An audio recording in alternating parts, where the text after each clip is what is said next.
감사합니다. 그 말씀을 내 말씀으로 살아내다라는 제목으로 말씀 증거합니다.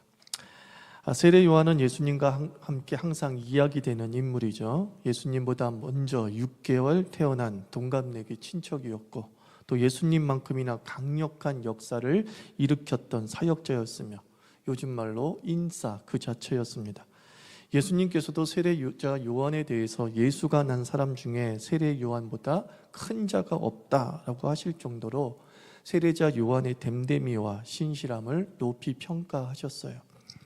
세례자 요한은 이런 사람이죠. 그 말씀을 내 말씀으로 산 사람입니다. 마가복음 1장 2절과 3절은 이사야 선지자의 예언이에요. 선지자 이사야의 글에 보라, 내가 내 사자를 내 앞에 보내노니 그가 내 길을 준비하리라. 강야에 외치는 자의 소리가 있어 이르되 너희는 주의 길을 준비하라. 그의 오실 길을 곧게 하라. 세례자 요한으로부터 약 600년 전의 말씀이지만 유대인이라면 이 말씀을 모르는 사람은 없었습니다. 그들은 안식일마다 회당에서 말씀을 낭독하고 암송했기 때문에 이사야서 선지자 말씀 다 알고 있었다는 거죠. 근데 겸손의 미덕인지는 모르겠지만 예언을 아는 많은 사람 중에 자신을 이사야 선지자의 그 예언의 사람으로 생각한 사람은 없었던 것 같습니다. 어쩌면 겸손이라기보다는 그 예언의 사람이기를 바라지 않았는지도 모릅니다. 왜냐하면 예나 지금이나 소명은, 예나 지금이나 사명은 좀 부담이잖아요. 또 누구나 알고 있었지만 누구도 자기의 말씀으로 여기지 않는 이유는 돌아서면 있기 때문일지도 모릅니다. 은혜는 물에 새기고 원수는 돌에 새긴다라고 했잖아요. 우리는 사명은 물에 새기고 번영은 돌에 새기는 것 같습니다. 말씀을 읽을 때도 너무너무나 나에게 축복을 주는 말씀은 머릿속에 쏙쏙 들어가지만 나에게 헌신과 희생을 좀 부탁하는 듯한 말씀은 기억에 남지 않습니다. 우리의 옛사람은 선택적 기억 능력을 유리하게 사용하는 거죠. 사명은 돌아서면 있고 번영은 부적처럼 마음에 담고 사는데 익숙합니다. 그래서 헌신은 주여로 뭉개고 형통은 아멘으로 되뇌이죠. 주를 위해서 삽시다 라고 하면 주여, 아멘 해야 되는 건 아닙니까? 주여, 주여. 그래서 은근슬쩍 뭉개버리는 거죠. 암울한 시대, 목마른 시대에 오직 세례자 요한은 출생시 주어진 그 비전의 말씀을 기억하고 이사야 선지자의 예언을 자기의 말씀을 삼아 그 말씀대로 광야에서 회개의 복음을 전파합니다. 메시아의 길을 닦는 개척자로 삽니다. 시편 40편 7절에서 다윗은 말씀 앞에 선 자신을 이렇게 표현했어요. 그때 내가 말하기를 내가 왔나이다. 나를 가리켜 기록한 것이 두루마리 책에 있나이다 그랬어요. 다윗은 기록된 말씀의 우선 청자로 자기 자신을 지목하고 있어요. 성경의 모든 말씀을 너를 향한 말씀이 아닌 나를 향한 말씀으로 여겼다는 거예요. 형통도 나를 위한 말씀, 사명도 나를 위한 말씀, 희생도 나를 위한 말씀으로 들었던 그 말씀의 자기화가 다윗을 다윗답게 하였다라고 생각합니다. 엊그제는 3.1절이었어요. 일본의 식민지 압제에 비폭력적으로 저항했던 세계사적 독립운동일이 3.1절입니다. 사실 오랜 시대 일본 열도가 한반도를 넘어선 적이 없었습니다. 그런데 19세기에 들어서면서 일본이 아시아의 강국으로 부상하고 한반도를 넘어섰죠. 역사학자는 동시대의 조선이 뒤처진 이유가 수용성의 차이 때문이다라고 말합니다. 일본은 메이지 유신을 통해서 외국 문물을 적극 받아들였습니다. 작은 곳조차도 베끼고 배웠습니다. 반면에 동시대의 조선은 문을 열 수 있는 기회가 있었지만 쇄국 정책을 펴고 서양을 오랑캐 문화라는 등 업신여기면서 배척했던 거죠. 수용과 배척의 차이는 한반도의 식민지라는 굴욕의 역사로 전개되었다라고 해석합니다. 성경을 하나님의 말씀으로 믿는다면 우리가 1.1획도 거부하지 않으며 선별하지 않고 수용하는 것이 유익일 것입니다. 형통의 설교에만 아멘 하는 그 옛사람을 좀 벗어버리고 십자가 지는 삶에도 아멘 할 때 예수는 그 길을 따라서 우리에게 오실 줄 믿습니다. 괜찮은 설교를 듣고 이런 말을 하죠. 저 목사님 말씀 잘 쪼개신다. 저 목사님 말씀을 잘 쪼개신대. 저는 이 말이 신성모독이 될 수 있다라는 생각이 들었어요. 성경 어디에도 사람에게 하나님의 말씀을 쪼갤 능력과 권리를 주었다는 말씀이 없습니다. 도리어 하나님의 말씀이 사람의 심령 골수를 쪼갠다고 히브리서는 말씀하고 있잖아요. 말씀을 쪼개는 사람은 건방진 것이죠. 말씀으로 쪼개지는 사람이 거룩한 위대자입니다. 그 말씀으로 심령 골수가 쪼개진 사람이 세례 요한입니다. 말씀으로 쪼개진 사람이 하나님 나라를 닫고 주 예수의 복음을 이 땅에 모시는 이가 될 수 있었어요.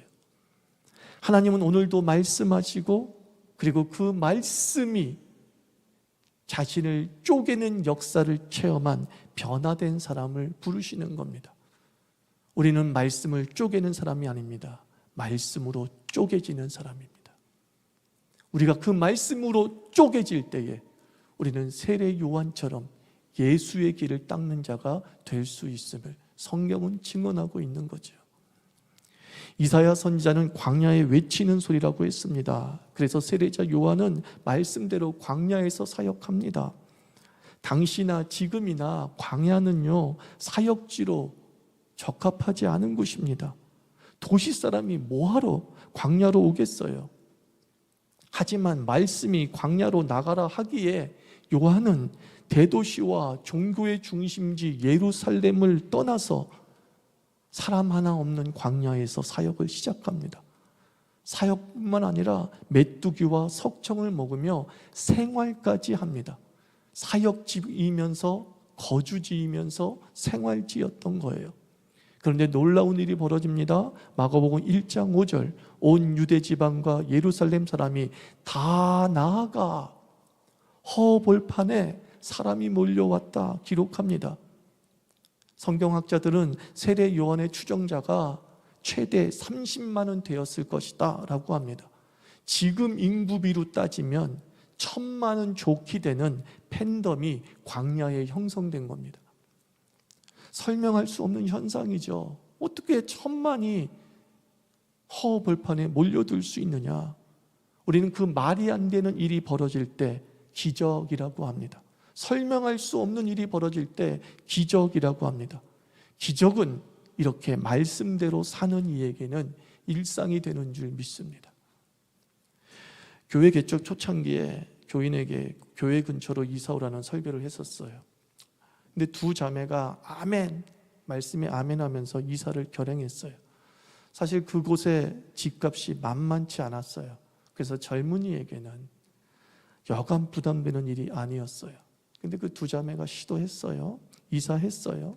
그리고 이후도도 후회 없는 그런 미소로 교회를 섬기고 삶을 영위했단 말입니다. 지금의 저는 그런 설교, 그런 결단을 요구하지 않을 겁니다. 솔직히 그 당시에 그 설교는 하나님도 성도도 위한 설교가 아니었어요. 사실은 담임 목사를 위한 설교죠. 성장욕에 가득 담긴 설교였어요, 사실은. 근데 그 성장욕에 가득 담긴 그 설교에 순종한 그 두 자매의 결단은 축복이었어요. 그 자매들은 어찌 보면 나쁜 설교의 피해자가 될 수 있었어요. 그러나 그 나쁜 설교의 피해자가 되지 않도록 인도하고 보호하신 하나님을 찬양합니다. 이곳에 이사 올 때도 과감하게 그 비싼 이곳에 이사 온 가족이 있음을 여러분 아실 겁니다. 지금도 이 자리에 앉아 있지요. 나쁜 설교의 피해자가 될 수 있었으나 하나님은 그들을 축복하여서 결단코 그 설교의 피해자가 되지 아니하시고 가깝게 교회로 이사온 복을 누리고 있다 믿어 의심치 않습니다. 그들은 사실 복 받으려고 순종한 것이 아니죠. 하나님을 사랑하고 섬기기 위해 순종한 그 바른 진심이 삶의 기적이 된 줄 믿습니다. 나쁜 설교에서도, 개떡 같은 설교에서도 찰떡같이 그 말씀의 엑기스를, 복음의 진수를 자기 말씀화한 된 사람에게는 광야에도 사람이 몰려오는 비싼 곳에서도 살 수 있는 기적이 벌어질 줄 믿습니다. 톰 아저씨의 오두막을 지은 스토우 부인은 링컨의 노예 해방에 결정적인 도움을 준 사람이에요. 링컨이 스토우 부인을 만나서 이렇게 감사와 영광을 표했어요. 이때 스토우 부인은 링컨이 더 대단하다면서 이렇게 말했다고 합니다. 제가 한 일보다 오히려 대통령이 하신 일이 더욱 놀랐습니다. 저는 단지 제 생각을 글로 표현했는데 대통령께서는 생각을 행동으로 옮기셨습니다. 설교자보다 더 위대한 사람은 그 설교에 순종하는 사람이다, 그런 뜻입니다. 말씀하는 사람보다 더 위대한 사람은 그 말씀대로 사는 사람이다 라는 뜻이겠죠. 영성의 마무리는 실행입니다.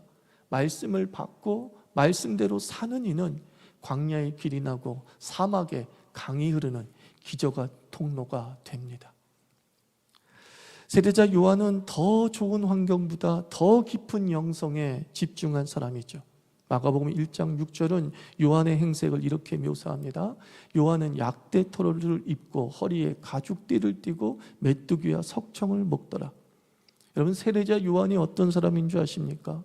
세례자 요한은 아버지가 제사장인 귀족 가문 출신입니다. 당시 귀족은 성경에도 기록되어 있듯이 땅에 끌릴 정도의 길고 술이 달린 옷을 입었다고 합니다. 멋지게 살았다는 거죠. 귀족의 삶을 살았던 세례자 요한에게 광야는 매우 불편한 바닥의 삶이 분명합니다. 그런데 세례자 요한은 환경, 식생활을 개선해달라 기도하지 않습니다. 더 좋은 환경이라면 더 좋은 사역을 할 수 있다는 그런 효율성을 기도하지도 않습니다. 오히려 그냥 광야에서 살아내요. 불편하고 단순한 삶을 그냥 즐기고 있는 듯한 인상을 풍기고 있어요. 20세기 예언자라고 하는 A.W. 토저가 이런 말을 합니다. 사람은 자신과 가장 닮은 사회로 이끌리게 되는 도덕적 인력의 법칙이 있다. 어디든 자유롭게 갈 수 있을 때 그 사람이 가는 그곳이야말로 그 사람의 인격을 거의 확실하게 나타내는 지표다라고 했어요. 그가 있는 곳이 그 사람이다, 그런 뜻이에요. 클럽에 있는 사람이 그 사람이다, 그런 뜻이에요. 도서관에 있는 사람이 그 사람이다, 그런 뜻이에요. 장소 환경이 나를 만들기 앞서서 장소 환경이 나를 드러낸다는 겁니다. 환경은 나의 관심과 나의 꿈과 나의 야망을 반사한다는 것이죠. 내가 있는 곳에 나의 꿈이 있고 내가 있는 곳에 나의 야망이 설명되고 있다라는 뜻이에요. 말은 제주도에 보내고 사람은 서울에 보내라 라는 이 속담은 성공을 위한 최적의 환경을 추구하는 그런 마음을 담고 있어요. 누구나 성공하기 좋은 환경, 살기 좋은 환경, 교육하기 좋은 환경에 관심이 많습니다. 사실 이것은 선악의 문제가 아니에요. 그냥 우선순위의 문제일 뿐이에요. 강남 8학군에 가려고 애쓰는 부모님은 그냥 보통 부모님일 뿐이지 악하고 나쁜 부모가 아니에요. 그러나 거룩한 꿈이 있는 사람은 거룩한 장소를 향할 수밖에 없습니다. 다윗은 성공한 왕이지만 언제나 그는 기도하고 기도했습니다. 내가 주의 성전에 있기를 갈망합니다. 내가 나의 화려한 궁전에서 사는 것보다 나는 주의 성전에 있기를 간구합니다. 다윗의 우선순위에 하나님이 정점에 계셨다는 증거입니다. 가고 싶은 곳, 가 있는 곳에 그 사람의 꿈과 그 사람의 가치와 그 사람의 신앙의 질과 우선순위도 함께 가는 것입니다. 세례자 요한이 광야에 있었다는 것은 그의 가치는 말씀이었기 때문이에요. 그가 있는 장소가 그를 증명하고 있는 것입니다. 그가 가고 싶은 곳이 그가 어떤 삶의 욕망을 가지고 있는지를 드러내는 곳이지요. 하나님께서 우리에게 어딘가 가라고 하실 때에는 그곳에 주님의 꿈이 있기 때문인 줄 믿으시기 바랍니다. 그곳에 주님의 꿈이 있어서 나보고 그곳으로 가라 하시는 거예요. 성경에서 광야는 훈련, 연단, 영성의 장소로 표현됩니다. 세례자 요한은 삶의 질보다 신앙의 질에 집중했고, 교육하기 좋은 환경보다 기도하기 좋은 환경을 선택했으며, 놀기 좋은 도시보다 영성에 자극을 주는 광야를 누렸던 삶, 그 사람을 통해서 예수가 오신 거예요. 현대 크리스찬에게 광야가 더욱 필요합니다. 소음, 쾌락, 욕망이 꿈틀거리는 도시는요, 그나마 남은 신앙의 불씨조차도 사그라들게 하기 때문이에요. 영성을 위한 장소, 하나님만 오롯이 만날 수 있는 지성소가 우리에게 필요합니다. 도시에 살수록 우리에겐 지성소가 필요합니다. 생활하기에는 널찍한 안방이 좋겠지만 기도하기 위해서는 깊은 골방이 필요합니다. 환경의 변화를 위해 기도하기 전에 자신의 영성의 변화를 위해 기도해야 합니다. 거룩한 장소, 임재의 지성소를 좀 소망하는 영성이 우리 자유인에게 숨쉬기를 축원합니다. 당신이 당당하게 갈 수 있는 그 장소를 만드십시오. 누가 봐도 저 사람은 하나님의 사람이고 하나님의 은혜를 구하는 사람이라고 보여지는 그 장소를 갈망하십시오. 그곳에 하나님이 임재하시기 때문입니다. 광야 그곳은 도시에 비해 황량하고, 약대털은 민끄털에 비하면 초라하고, 메뚜기는 가로수길 브런치에 비할 바 못되지만, 하나님이 계신 곳이라면, 하나님이 가라고 하신 곳이라면 온 나라에서 몰려오는 중심이 됩니다. 하나님은 좋은 환경에 임재하시는 것이 아니라 깊은 영성에 머무십니다. 따라하십시오. 하나님 나라는 깊은 영성에 머무신다. 우리의 마음의 장소가 하나님이 오고 싶은 장소 되기를 축원합니다. 세례자 요한은 주연이 되고도 조연을 선택한 사람입니다. 성경학자의 연구에 따르면 세례자 요한을 그 메시아로 추앙하는 분위기였던 것 같습니다. 대개의 종교 지도자는 이 분위기에 취해 착각하거나 교만해지기 마련이지만 세례자 요한은 참 하나님의 사람이 분명했던 것 같습니다. 마가복음 1장 7절과 8절, 그가 전파하여 이르되 나보다 능력 많으신 이가 내 뒤에 오시나니, 나보다 능력 많으신 이가 내 뒤에 오시나니 나는 굽혀 그의 신발끈을 풀기도 감당하지 못하겠노라. 나는 물로 세례를 주니만 내 뒤에 오시는 분은 나와 차원이 다르게 성령으로 세례를 베푸신다. 세례자 요한이 예수보다 앞선 것은 생일뿐이었습니다. 예수가 받으실 스포트라이트를 동경하거나 질투하지 않았습니다. 세례자 요한은 예수의 배경이 되기 원했고 그 본분을 결코 망각하지 않았다. 성경은 증언합니다. 세례자 요한은 예수에게로 향하는 이정표 역할을 충실히 감당했습니다. 이정표는 목적지가 아니죠. 저는 목사는 어떤 사람이냐, 이정표라고 생각합니다. 교인은 목사를 보고 방향을 잡고 목적지 예수를 향해 달려가는 거죠. 간혹 이정표에서 머뭇거리는 사람이 있어요. 이때 이정표는 대단한 착각을 하게 되는 것이죠. 자신이 대단한 존재일지도 모른다는 그 착각에 빠져가지고 이 사람들을 이정표에 오래 머물게 하려고 화려하게 꾸미기 시작합니다. 마치 고속도로 휴게소가 이곳에서 즐기세요라고 하면서 갖가지 위락시설을 만들어내잖아요. 그래서 자기의 목적지가 부산인 것도 모르고 그 휴게소에서 2시간, 3시간을 보내는 이들도 있어요. 목사나 멘토에게 멈추게 하는 것이야말로 저는 영적 범죄이고 도둑질입니다. 목사가 예수처럼 보이고 멘토가 하나님처럼 보이는 그 순간부터 그 두 사람은 망하는 겁니다. 세례자 요한만큼 강력한 사역을 했던 바울도 자기를 바라보라 하지 않습니다. 오직 주만 바라보라. 오직 주만 바라보라. 우리 모두는 각자의 역할에서 이정표일 뿐입니다. 착각하지 마십시오. 혹시 여러분들이 대단한 기도의 능력이 나타나거나 혹시 여러분들의 삶의 성공이 있어서 사람들이 나를 바라보고 있을 때 착각하지 마십시오. 우린 이정표일 뿐입니다.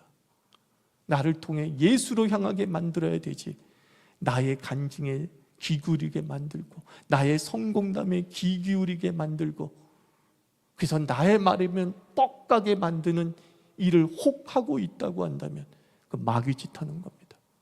도둑질하는 겁니다. 우리의 사명을 망각하는 거죠. 세례자 요한은 심지어 자신의 제자 안드레와 요한을 예수에게 보냅니다. 하나님의 사람은 기착지이지 도착지가 아닙니다. 하나님의 사람은 하나님의 사람을 더 가게 해야 합니다. 나를 보고 예수를 안 사람이 이제 예수를 직접 보도록 예수를 향해 밀어주는 역할을 감당해야 됩니다. 자유교회가 그런 교회 되기를 원합니다. 자유교회는 기착지가 아니라 자유교회에서 예배드리는 모든 사람들이 목사보다 예수를 더 많이 볼 수 있게 한다면 그게 성공적인 목회가 아니겠냐는 거예요. 목사에 집중하지 아니하고 목사가 선포한 말씀, 목사가 안내해 준 그 예수를 만나게 이를 갈망하게 될 때 그게 참 교회라고 저는 믿어 의심치 않습니다. 그것이 바로 세례자 요한의 길이죠. 주연급 조연이다라는 말이 있어요. 방점, 주연급 조연의 방점은 어디 있겠어요? 조연이에요. 주연급 조연이지만 방점은 조연에 있어요. 어느 영화배우가 조연으로 스타가 됐습니다. 이름은 말하고 싶지 않아요. 그 이후에 주연으로 발탁돼서 영화를 몇 번 찍었어요. 주연 영화를 찍었지만 다 흥행에 실패합니다.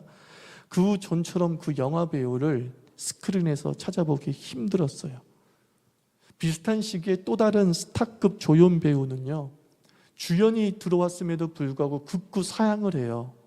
그리고 인터뷰에서 이렇게 얘기해요. 자신은 영화 전체를 이끌어갈 능력이 되지 않습니다. 그러면서 매번 주연을 손살에 쳤다는 거예요. 그 배우는 지금까지도 주연급 조연으로 영화계에서 종횡무진하고 있습니다. 1000만 영화 5편, 6편 찍었다고 합니다. 이렇게 주연급 조연이지만 방점을 항상 조연에 두고 있을 때에 하나님은 그를 내버려 두지 않으시죠. 사라져가는 세례자 요한을 하나님은 가만두지 않으셨습니다. 예수께서 친히 자랑하십니다. 여자가 난 사람들 중에 세례자 요한보다 큰 자가 없다. 그저 그는 예수의 배경으로 사라지려고 하는데, 이정표로 끝나려고 하는데 하나님이 말씀합니다. 세례자 요한은 큰 자이다라고 하며 그 가치를 높여주시는 거죠. 하나님의 사람이 할 일은 한없이 낮아지는 것이고요, 하나님이 하시는 일은 한없이 낮아진 그를 한없이 높여주시는 것입니다. 우리는 나의 역할과 하나님의 역할을 거꾸로 하기 때문에 끝없는 불협화음이 생기는 거예요. 나의 역할은 낮아지는 건데 자꾸 자기를 높입니다. 그러니까 어쩔 수 없이 하나님은 나를 낮추시는 것이죠. 나는 낮아지고 하나님은 높이신다. 이것이야말로 복의 정점이에요. 또 따라합시다. 나는 낮아지고 하나님은 나를 높이신다. 이 역할 분담이 분명하기를 바랍니다. 이 역할 분담이 분명한 자가 바로 세례자 요한이었어요. 자기를 높이려고 애쓰지 않고 그저 자기는 사라지려고 했지만 하나님은 그를 하늘의 스타로 만드셨다라는 것이죠. 하나님 나라라는 무대에서 이 조연도 얼마나 큰 영광입니까?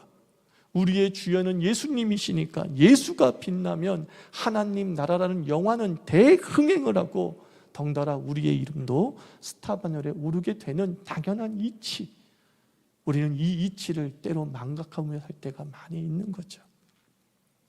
말씀을 맺습니다. 세례자 요한이 주 예수의 초림을 예비하고 길을 닦은 광야의 소리였다면 이제 21세기 우리 예수의 사람은 주 예수의 재림을 예비하고 닦는 그런 도시의 소리가 되기를 바랍니다.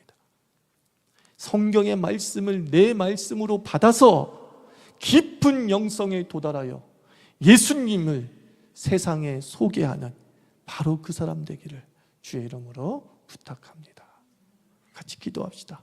하나님 아버지, 그 말씀으로 쪼개져서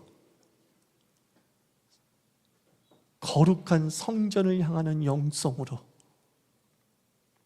우리 예수를 빛내는 자 되게 하여 주시옵소서.